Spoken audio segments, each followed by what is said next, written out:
El Señor esté con ustedes. Y con tu espíritu. Lectura del Santo Evangelio según San Mateo. Gloria a ti, Señor. En aquel tiempo Jesús dijo a sus apóstoles: el discípulo no es más que el maestro, ni el criado más que su señor. Le basta al discípulo ser como su maestro y al criado ser como su señor. Si al señor de la casa lo han llamado Satanás, ¿qué no dirán de sus servidores? No teman a los hombres. No hay nada oculto que no llegue a descubrirse. No hay nada secreto que no llegue a saberse. Lo que les digo de noche, repítanlo en pleno día. Y lo que les digo al oído, pregónenlo desde las azoteas. No tengan miedo a los que matan el cuerpo, pero no pueden matar el alma. Teman más bien a quien puede arrojar al lugar de castigo el alma y el cuerpo. ¿No es verdad que se venden 2 pajarillos por una moneda? Sin embargo, ni uno solo de ellos cae por tierra si no lo permite el Padre. En cuanto a ustedes, hasta los cabellos de su cabeza están contados. Por lo tanto, no tengan miedo, porque ustedes valen mucho más que todos los pájaros del mundo. A quien me reconozca delante de los hombres, yo también lo reconoceré ante mi Padre, que está en los cielos. Pero al que me niegue delante de los hombres, yo también lo negaré ante mi Padre, que está en los cielos. Palabra del Señor. Gloria a ti, Señor Jesús.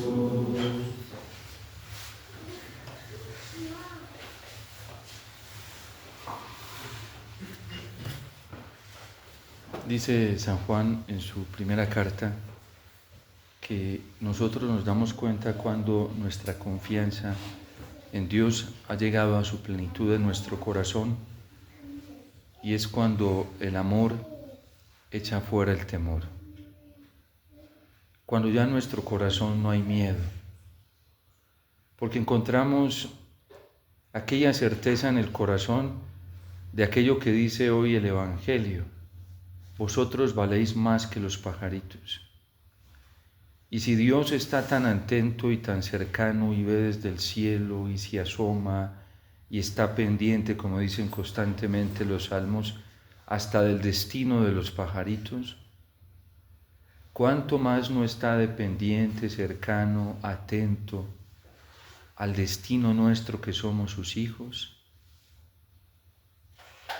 La enfermedad que padece hoy la humanidad y que padecemos hoy dentro de la Iglesia, que produce tantos daños, tanta división, tanto maltrato, tanto resentimiento, tantos celos, tanto odio, tanta competencia, tantas cosas feas que se ven dentro de la comunidad cristiana, de gente que no es feliz, que vive en una amargura constante, como en un suicidio interior, sin vida, que se esfuerzan incluso por aparentar algo, y da pesar cuando incluso acuden a esfuerzos psicológicos para mostrar lo que no tienen por dentro, porque terminan más reventados, más dañados, incluso haciendo daño.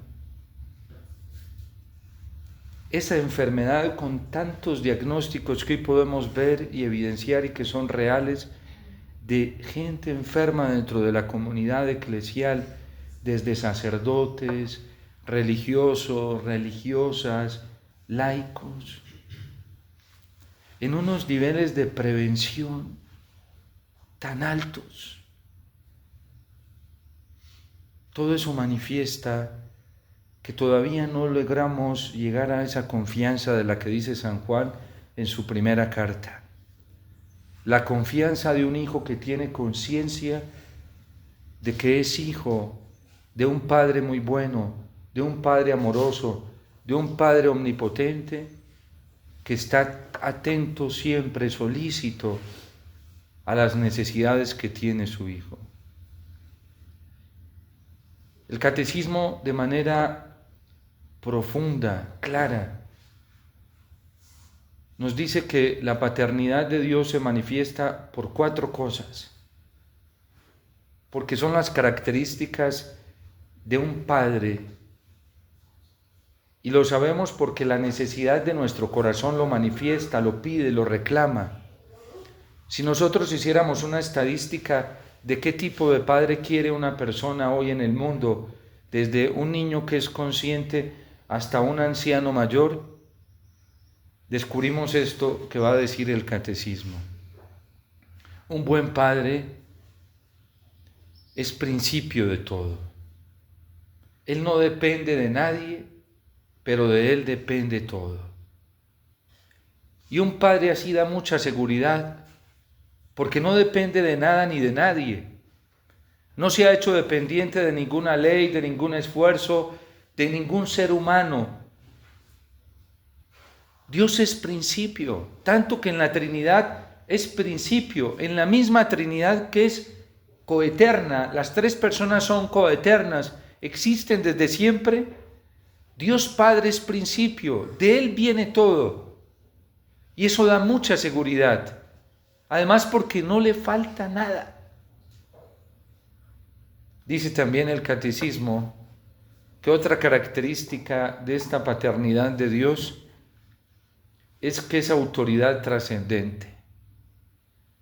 Dios no necesita modelos de autoridad, de superiores, de padres, de madres, de políticos, de presidentes, para ejercer su autoridad justa, para poder distribuir una justicia común, para poder estar ante la necesidad de cada uno y satisfacerla. Su autoridad es única, es trascendente, es superior. Él no necesita modelos para ejercer la autoridad, tanto que la palabra de Dios, sobre todo los salmos, los profetas, dicen siempre que es leal, que es un Dios justo, que es un Dios fiel, porque es que siempre distribuye la justicia a su tiempo y reparte la ración a sus horas y conoce las verdaderas necesidades del corazón, porque lee muy bien la necesidad que hay en el profundo de cada ser. Otra característica que nos dice el catecismo de este Dios que hoy nos dice que no temamos, que no nos preocupemos, de este Dios del cual es consciente José, y por eso cuando en esta bella actitud que tienen sus hermanos de arrepentimiento, de conciencia, es tan grande el amor que están experimentando los hermanos de José, de Dios, porque se están dando cuenta que es Dios que los está amando, que reconocen que sus actitudes y sus comportamientos no fueron adecuados. ¿Dónde empezó todo esto que hizo sufrir tanto a José y que después Dios terminó premiándolo? Que después Dios terminó exaltándolo. Empezó por un mal comportamiento de sus hermanos, porque eran incoherentes, porque no eran consecuentes con lo que Dios les pedía.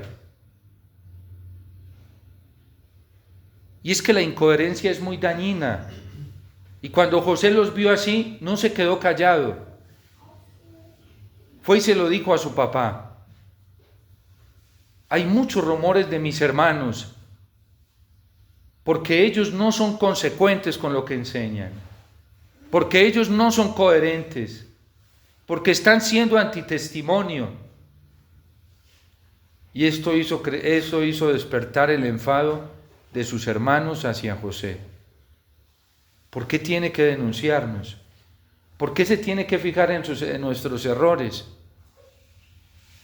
¿Por qué tiene que andar denunciándonos? Eso no es propio de un buen hermano. Y comenzaron a rechazarlo en su corazón. Después José comenzó a tener unos sueños porque seguramente el maltrato dialéctico que recibía de sus hermanos era muy fuerte. Toda persona cuando se siente evidenciada, cuando al que está en el error, la luz le encandelilla, comienza a despreciar y a rechazar y a defenderse. Como el erizo, que vive siempre dispuesto a soltar sus flechas. Y esto les incomodaba de José, y entonces Dios en sueños comenzó a consolarlo. Y en esos sueños Dios le hacía ver el destino que tenía para él. Si tus hermanos no te quieren, te desprecian y te rechazan, yo no. Y tuvo el primer sueño, que fue de las 12 gavillas.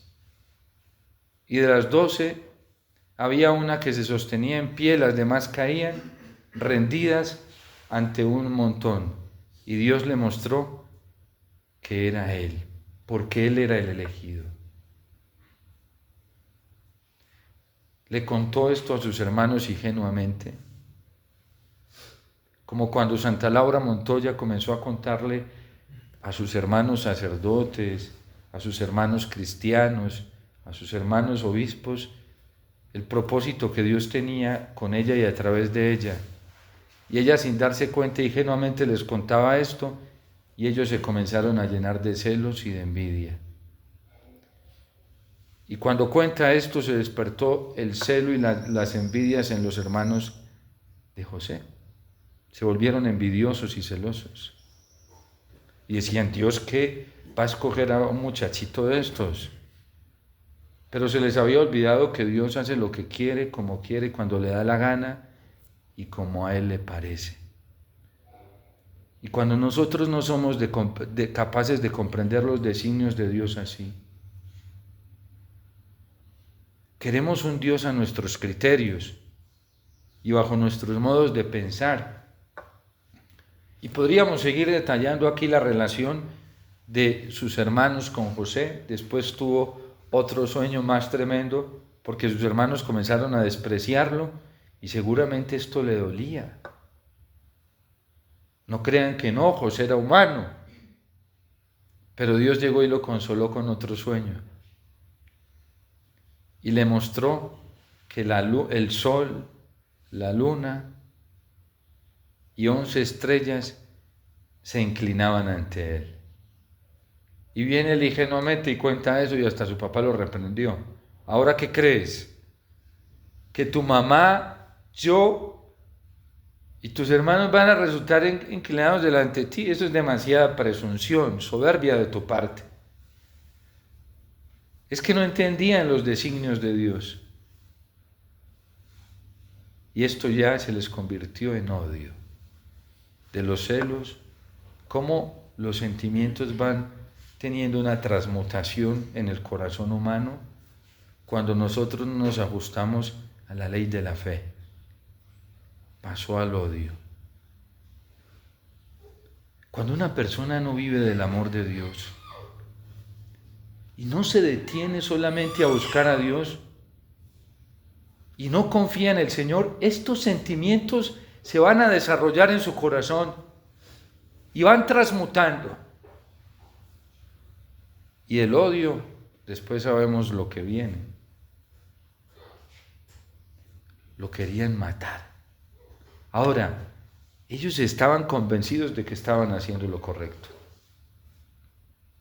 Pero solo el sufrimiento que vivieron a causa de la hambruna, las humillaciones y la pedagogía que utilizó Dios corrigiéndolos, porque los corrigió a través de José. No crean que se eximieron de la corrección. José los corrigió, los amaba y los corrigió. Y los hizo tomar conciencia de lo que habían hecho no era adecuado. Acuérdense cuando llegan a Egipto a buscar comida, ¿con quién se topan? Nada más y nada menos que con José. Y José entendió la pedagogía divina, fue obediente. Porque es que Dios no nos deja sin corrección. El que crea hoy en la vida cristiana, que va a vivir una vida cristiana sin ser corregido, está equivocado. Está equivocado de camino, está equivocado de Dios. Se equivocó de Trinidad. No es la del Evangelio. Está equivocado. Es irrealista. Porque es que Dios, como un Padre bueno, por eso es autoridad trascendente. Porque con justicia sabe corregirnos. Y si hoy padecemos sufrimientos, no es por injusticia. Es porque Él quiere lograr algo en nosotros. Y quiere lograr el arrepentimiento. Todas estas características de la paternidad de Dios se van desarrollando en esta pedagogía con la que Dios va probando a cada uno de los patriarcas, incluso a José. Dios es principio, Dios es autoridad trascendente. Luego nos dice algo el catecismo, una tercera cosa: Dios es bueno. Y si nos corrige por bondad. Porque es bueno. Y todo lo que proviene de Él es bueno. Por eso dice la carta a los Hebreos: nunca desdeñes la corrección. Nunca. Porque todo padre bueno corrige a su hijo. Solo cuando un padre considera que su hijo es un bastardo, que no vale la pena, que no tiene ningún valor, que no le importa, lo deja hacer lo que le da la gana. Por eso el paternalismo es tan dañino y el maternalismo es tan dañino, tan recurrente hoy dentro de la iglesia. Y por eso ya hay gente viciosa, adicta al maternalismo y al paternalismo. Son adictos a esto. Y migran de un lugar a otro, buscando un paternalismo y un maternalismo, donde les pasen por alto todo, donde todo el mundo le dé visto bueno a todo, donde en la formación no haya corrección. Ya eso es un nivel de enfermedad muy alto, una adicción muy alto. Y hoy dentro de la iglesia hay pastores que se vuelven codependientes de esta adicción y viven para eso. Sacerdotes que creen que le van a hacer mucho bien a los fieles, callando el pecado, callando el llamado a la conversión, omitiendo la corrección, para que se sientan bien. Y adictos, dependientes, que son felices con eso. ¿Y a dónde los va a llevar eso? Es que nuestro Padre Dios no es así. Él siempre está pendiente. Y si está permitiendo las tribulaciones, y si permite que los llamen hijos de Belcebú, que los llamen Belcebú, como me llamaron a mí, no se asusten por eso, que todo eso es necesario por ustedes. Hoy hay gente tan enferma dentro de la iglesia que es susceptible, muy susceptible, porque no ha comprendido el camino pedagógico del amor, porque no comprende el camino pedagógico de la historia de la salvación. No es la actitud de los hermanos de José hoy. Ellos van con actitud de arrepentimiento y hoy van conscientes de lo que ellos hicieron fue injusto. Van a suplicarle a José que por favor no vaya a tener en cuenta todo el mal que ellos hicieron, para que los deje por fuera. ¿Y qué hace esta actitud de arrepentimiento, de honestidad de estos hombres? Sana el corazón de José, se pone a llorar. Porque lo único que esperaba José de ellos era que reconocieran, no era otra cosa, para su propio bien, para su propia salvación. ¿Qué es lo que espera nuestro Padre Dios de nosotros? Que tengamos la humildad de reconocer. ¿De qué nos sirve una oración delante del Señor como la del fariseo? Ay, Señor, yo no soy como ese. Y puede que ni se lo digamos con la boca, pero todos nuestros pensamientos están así, mirando los errores de los demás. Y a veces la fuente de nuestra oración es eso. Nosotros los santos en la oración y los demás. ¿Cuántas veces hay gente que dedica horas y horas en el Santísimo a pasar por revista las imperfecciones de los demás? La actitud del fariseo. A ver solo los errores de los demás. Padre, tuve una oración tan bonita.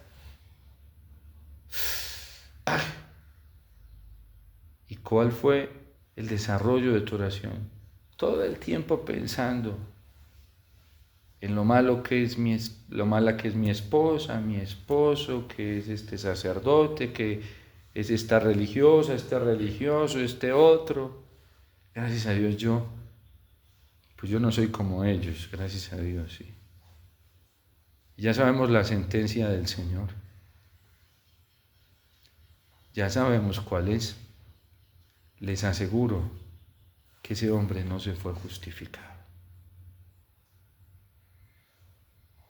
Por eso José hoy lanza una pregunta. ¿Acaso soy yo juez? ¿Acaso yo soy Dios? Cuando Dios como Padre nos confronta, debemos tener la humildad de dejarnos confrontar por Él. Miren, es una cosa, yo lo veo, no crean que es imaginación, es real. Yo nunca había visto gente tan ofuscada dentro de la iglesia, tan ofuscada, tan lastimada, tan herida, porque le dicen que nos tenemos que convertir.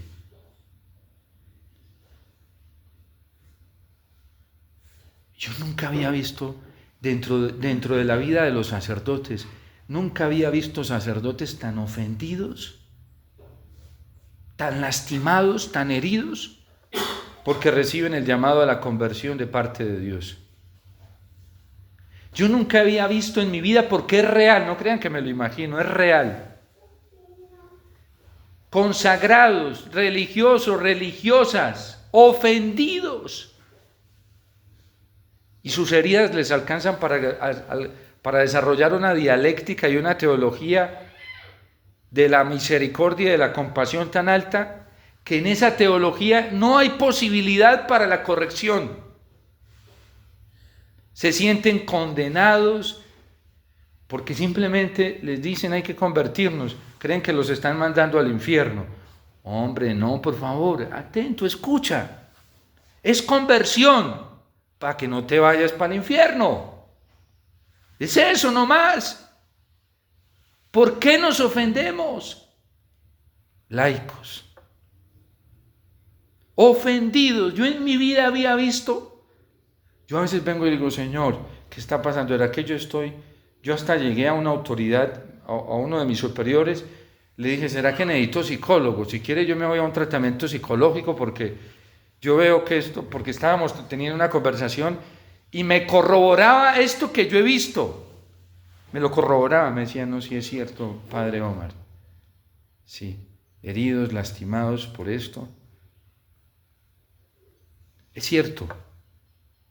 Y le dije, pues yo estoy dispuesto a someterme a un tratamiento neuropsicológico, si es cogí a la recepción, no, tú no necesitas eso. La gente está muy enferma, porque la gente ya no tiene una auténtica referencia en su criterio mental de quién es un padre, de qué es un padre. Un padre ya no puede tener autoridad. Y esa no es la paternidad que nos muestra la revelación divina. Esos ya tienen en sus criterios deformada la fe. Y están mal. Y yo creo que ni la psicología les sirve. Hay gente que ya tiene fijaciones, hábitos mentales Y eso es muy delicado. Pregúntenle a un psicólogo qué significa cuando una persona está viciada por hábitos mentales y se ha codificado toda su vida a pensar errores, a vivir en errores. Esas personas no tienen paz en su corazón, viven en un desasosiego, la tristeza los invade, una cantidad de síntomas. Y un pobre psicólogo, para llevar a una persona de estas a entrar en razón no es tan fácil. Hay uno, yo conozco uno, que tiene la capacidad así de transformar esto. Por eso San Pablo decía en la carta a los Romanos, renovados en la mente. El Espíritu Santo es el único capaz de hacer esto. Y lo hace así, rapidísimo, si somos humildes y le pedimos al Señor. Yo cuando vengo, recibo el bombardeo, la presión de todos estos errores mentales que hay. Me vengo al Santísimo y le digo, Señor, mira, ¿será que esto es cierto o no es cierto? Dímelo tú. Es una cosa fantástica. Llega el Señor pero en instantes, rapidísimo, y enseguida una paz, un consuelo, una alegría que a uno no le queda la menor. Yo miro al lado, no, aquí no me está abrazando nadie, ni me está consolando nadie, no, aquí no hay nadie. Aquí solo estás tú, Señor. Aquí no tengo un libro de terapia espiritual, no tengo nadie dándome un consejo. No, tengo solamente la Biblia, tu palabra y tu presencia eucarística y no más. Por lo tanto, esta alegría viene de ti, esta paz viene de ti, este consuelo viene de ti, esto no viene de otro lado. Por lo tanto, mi corazón ha encontrado la certeza de tu amor. Esa es la fe tan fantástica. Eso fue lo que acompañó a José siempre y lo llevó a este gran triunfo. Eso fue lo que acompañó a Cristo en esta tierra siempre, porque lo acusaban de ser un demonio.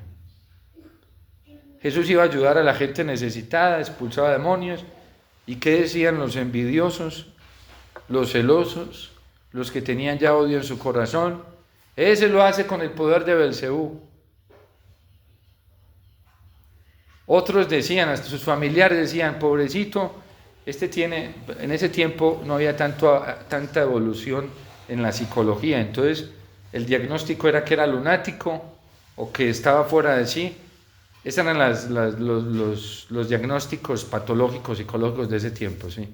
Estaba loco, fuera de sí, esas dos cosas. Hoy no, hoy hay una cantidad, ustedes ven los catálogos de psicología y los pobres psicólogos ni se saben ya, ¿sí?, los síntomas catalogados por la ciencia, dentro de toda esta dialéctica que se ha desarrollado hoy.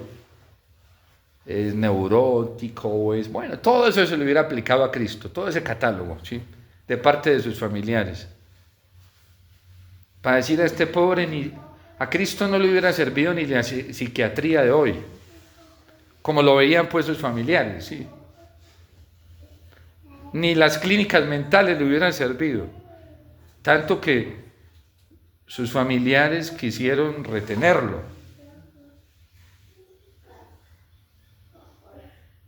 Pero ¿qué sostenía a Cristo en su interior? El amor del Padre. Porque él sabía que el Padre actuaba así. Y por eso hoy nos advierte, el discípulo no está por encima del maestro. El esclavo no está por encima de su amo. Si a mí me han tratado así, por ser fiel a mi Padre Dios, a ustedes también los tratarán así. No crean que se van a librar de esto.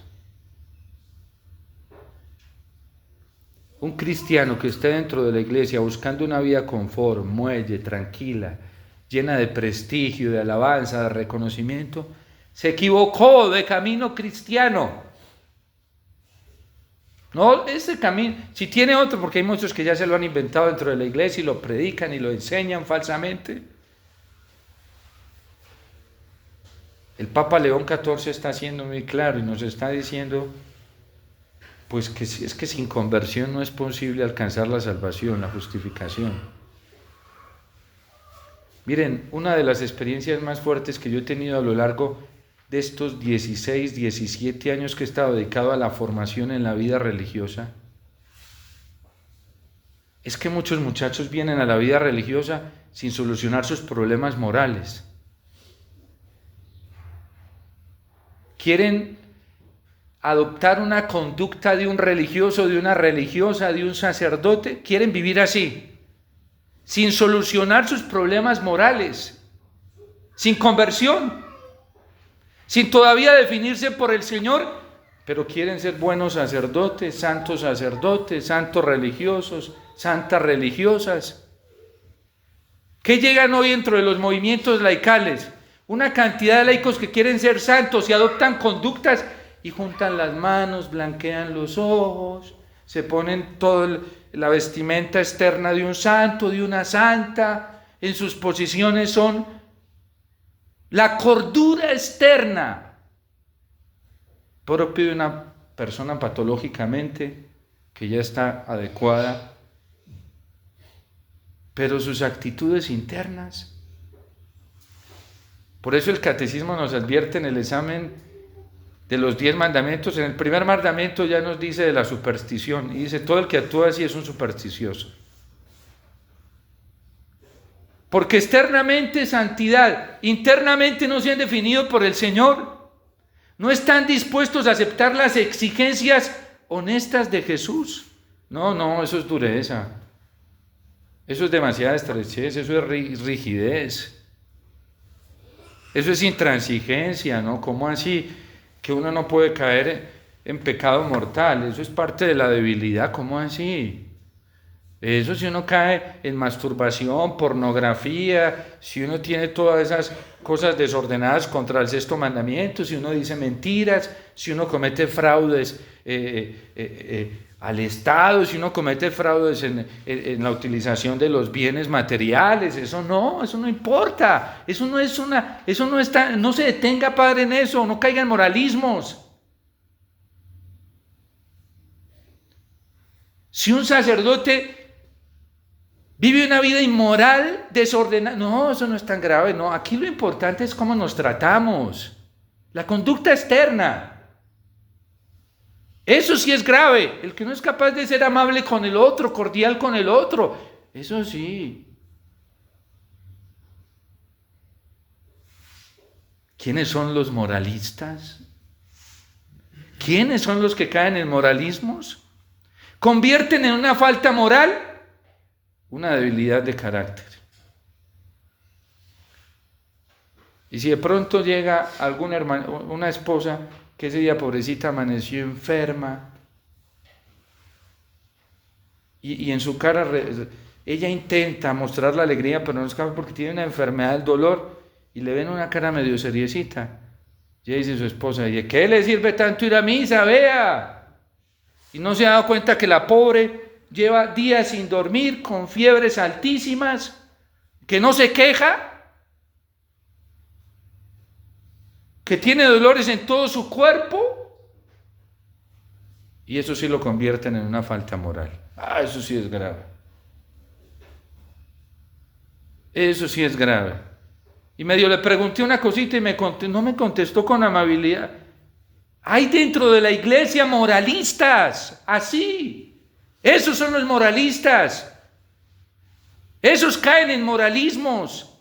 Convierten en falta moral lo que no es moral, lo que es parte de una debilidad conductual, una imperfección.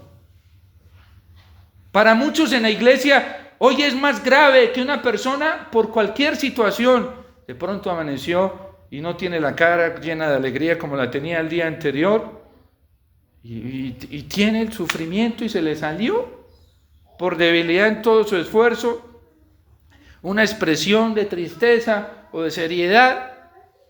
Y eso lo convierten en falta moral. Hay sacerdotes así, obispos así, que pulpitean a la gente por eso, que la denigran por eso, que la descalifican para la vida cristiana por eso. ¿Y saben qué le dijo el Señor a Saulo? Que era así. Saulo, no te asustes por eso. Esas son tus debilidades. Sígueme con ellas, que a mí no me afectan, Saulo. A mí me duelen las faltas morales, la doblez. A mí me duele una persona que no le importe faltar a los mandamientos. Eso sí le duele al Señor. Y eso sí lo pone enérgico. Y eso sí lo hace cambiar pasa de la alegría al otro lado, a la ira. Porque acuérdense en cómo entró Jesús en el templo.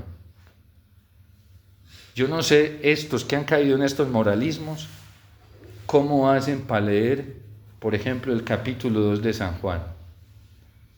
Yo no sé cómo hacen esos que hablan tanto y tienen tanta apología sobre la compasión, el amor, el buen trato.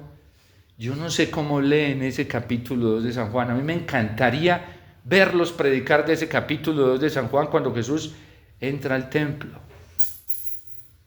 Se hace unos látigos de cordeles, los que conocemos en estas regiones, las sogas. Las sogas son hechas de cuero de vaca, las ponen a secar para que se pongan bien duras y luego les hacen un tratamiento con grasa porque son muy finas y con eso amarran el ganado.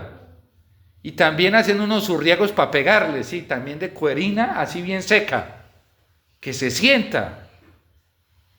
Y nos dice San Juan que hizo látigos de cordeles. Hay gente que tiene muy herido su corazón, todavía no ha encontrado el amor de Dios para darse cuenta que Dios cuando ama y cuando quiere salvarnos y por salvarnos es capaz de acudir a correcciones fuertes. Pero ¿a dónde está llevando esa enfermedad que ya está en la mentalidad de muchos cristianos? De un maternalismo y un paternalismo tan dañino, los está llevando a vivir una vida de pecado. Y son lo que ha pasado en la iglesia. Todos los sacerdotes que cayeron en abuso de menores. Eso es un escándalo horrible. ¿Y dónde empezó? Empezaron con pensamientos desordenados, impuros. Ahí empezaron. Y seguramente iban y se confesaban y les decía el confesor: tranquilo, eso no es tan grave, no te preocupes. Grave que tú hables fuerte, eso sí. Y después te pasó del pensamiento a la imaginación. Y entonces en la imaginación todo lo erótico. No, eso no es grave, eso es normal, eso es parte de la naturaleza humana. Imagínense a Jesús en su imaginación teniendo eso. Y la gente va a confesarse de pensamientos impuros. No, tranquilo, eso no es tan grave. Luego de ahí viene la pornografía, porque eso es paso a paso. Y luego viene la masturbación y detrás de todo eso vienen todos los desórdenes.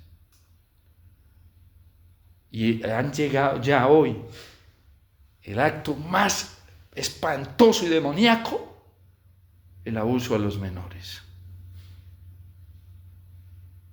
No crean, eso es todo. Por eso la iglesia hoy tiene tolerancia cero. Tolerancia cero frente a esto. Pero como no lo empezaron viendo grave, lo que sí era grave. Por eso la paternidad de Dios es nuestra salvación.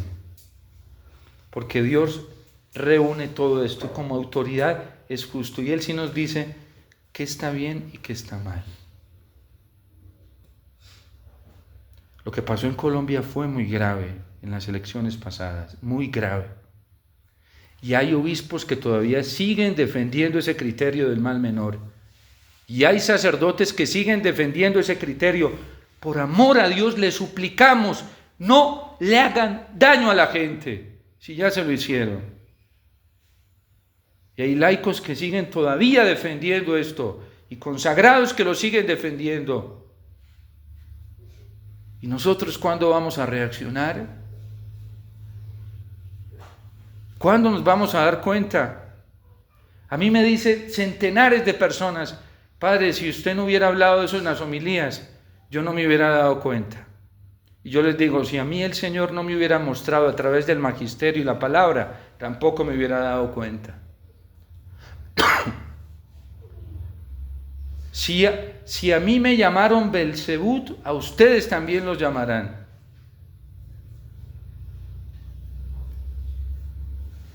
Y hay algunos sacerdotes y laicos y religiosos y religiosas que saben, y saben qué hacen, se quedan calladitos. No, padre, es mejor ser prudente.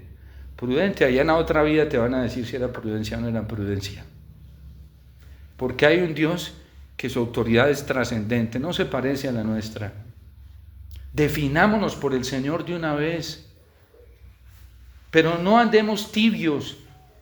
No, yo sí te voy a seguir, Señor, pero voy a seguirte de esta manera. No le hagamos daño a la iglesia.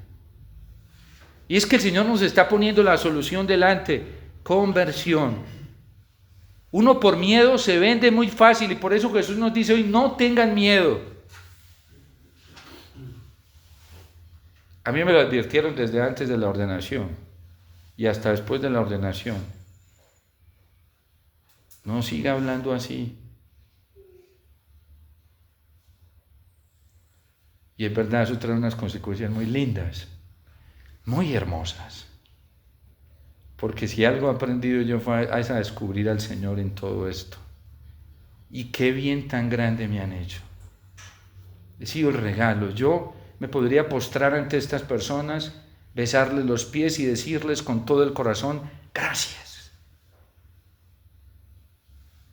Porque me ayudaron a saber que no tengo que fiarme de ustedes, sino del Señor.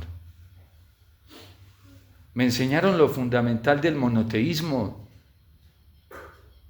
que Dios es el único y que a Dios solamente hay que adorar y que de Dios solamente debemos depender. Me están enseñando lo esencial del cristianismo, que la única fuente de amor es el Padre, de alegría es el Padre, la fuente de consuelo es el Padre, la motivación que puede tener un ser humano más grande todos los días es el Padre Celestial. Y qué rico uno levantarse y de una pensar en el Padre. Eso es lo más grande que puede pasar. No hacerse carente uno de motivaciones humanas. Por eso es una desgracia. Uno por miedo a perder la estima humana, la aceptación humana, se vende. Satanás, que estaba acostumbrado a esto, cuando ve a Job le dice a Dios: ay, espera y verás que yo con él hago lo mismo que he hecho con todos. Déjame ir a quitarle todo y verás. Ay, ¿cuántas veces para que no nos quiten En Colombia, ¿qué hicieron tantos católicos? Para que no les quitaran los bienes materiales, fueron y le apostaron al mal. Tenían miedo de que les tocaran los bolsillos y otros esperando que nos los toquen. A mí, cuando no me los tocaron, me tocó entregar todo. Lo más bonito de la vida religiosa con el voto de pobreza es que nosotros renunciamos voluntariamente a todo. No nos tocó entregar, no nos lo quitaron, no nos tocó esperar eso. Lo entregamos. Y gracias a Dios hoy uno tiene la libertad de no preocuparse por nada. Es que uno tiene un Padre tan bueno. Nosotros ahorita que estamos en construcción, yo me quedo cada vez más asombrado. Dios es impresionante. Pero a veces por miedo. ¿Cuántos sacerdotes por miedo a que sus fieles se le vayan? Padre, no, que son los que llenan la ponchera. Y si yo me pongo a decirles que se conviertan, se molestan y se van, entonces no vuelven y pues la pagan la ponchera. Y detrás de la ponchera hay otra cosa, ¿sí? Y detrás de esa otra cosa hay otra cosa, ¿sí? Y a veces no nos interesa la salvación, la vida eterna de los fieles, sino lo que hay dentro de esos fieles, lo que tiene el bolsillo de esos fieles, ¿sí? Todos esos billeticos colorados de todos los colores, ¿sí? San Gregorio de Niza dice: hay de aquellos pastores que por esa falsa prudencia omiten la verdad del Señor. Porque hay pastores así. Padre, uno no puede ser tan cruel, ¿no? ¿Cómo así? Si el Señor es muy realista. Eso no se llama crueldad, eso se llama amor. Ayer nos dijo: miren, los van a entregar. para que no se vayan a hacer falsas ilusiones. El padre va a entregar a los hijos van a entregar al padre, los hermanos van a entregar a sus... Ahí no lo vimos pues con José. Menos mal José no se hizo dependiente de sus hermanos. Ustedes y yo, ¿de quién estamos dependiendo hoy?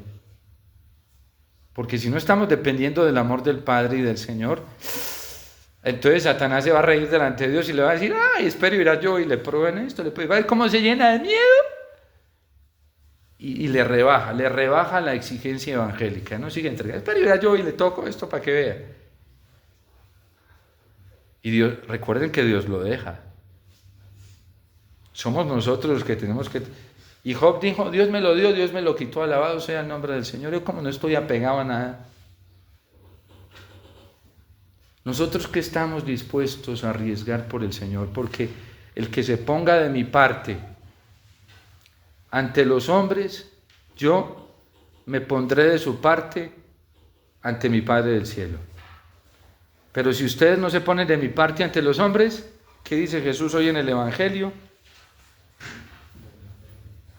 El que me niegue delante de los hombres, si ustedes no me ponen de mi parte, yo también los negaré. Y recuerden que el Evangelio está lleno de esto, no los conozco. Ah, no, Jesús no es así, Padre, yo lo conozco, Jesús no es así. Ah, tú conoces un Jesús diferente al del Evangelio. Estás muy perdido, muy perdida. Ese es el realismo del Evangelio. Ahorita decía, termino con esto, el cardenal primado de Colombia, Monseñor Luis José Rueda, decía a los obispos, dentro de una reflexión que hacía sobre la misión del obispo, decía que que los obispos tenían que enseñarle a los fieles a ser realistas con ellos, que ellos eran humanos. ¿Sí? Y lo más realista que existe en la vida es el Evangelio. El método que nos hace más realistas es el Evangelio. Jesús sabe que nosotros somos cobardes y que nosotros somos miedosos.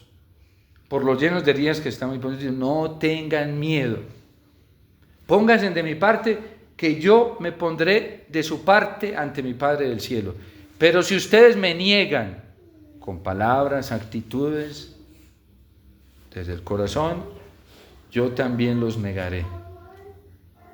Bueno, que la Virgen Santísima interceda por nosotros. Este es un tiempo muy fabuloso, porque ustedes y yo hoy tenemos la oportunidad de alcanzar el grado más alto de gloria si queremos. ¿Y cómo lo hacemos? Apostándola toda por el Señor. Decir ya cero pecado, cero mundo, cero miedo, y me tiro de cabezas por el Señor. Y si lo hacemos, ya vemos lo que le pasó a José. Se tiró de cabezas por el Señor y fue premiado. San Pablo, los apóstoles, todos los santos. Y nosotros estamos ante esa oportunidad. Hoy es un tiempo fabuloso. Por eso no tengamos miedo. Que el amor echa fuera el temor. El amor de nuestro Padre Dios es lo más perfecto, lo más grande que hay, y es la seguridad más grande que nosotros tenemos en este mundo para no tenerle miedo a nada ni a nadie. No caigamos en la tentación de pensar que una vida cristiana así es muy exigente. Más bien, caigamos en el realismo de decir una vida cristiana así es lo mejor que puede existir, lo más grande, lo más fabuloso. Cuidado, porque si nos ponemos a sostener enredos mentales falsos, nos hacemos mucho daño. Dios te salve María, llena eres de gracia, el Señor es contigo, bendita tú eres entre todas las mujeres, y bendito es el fruto de tu vientre, Jesús. Santa María, Madre de Dios,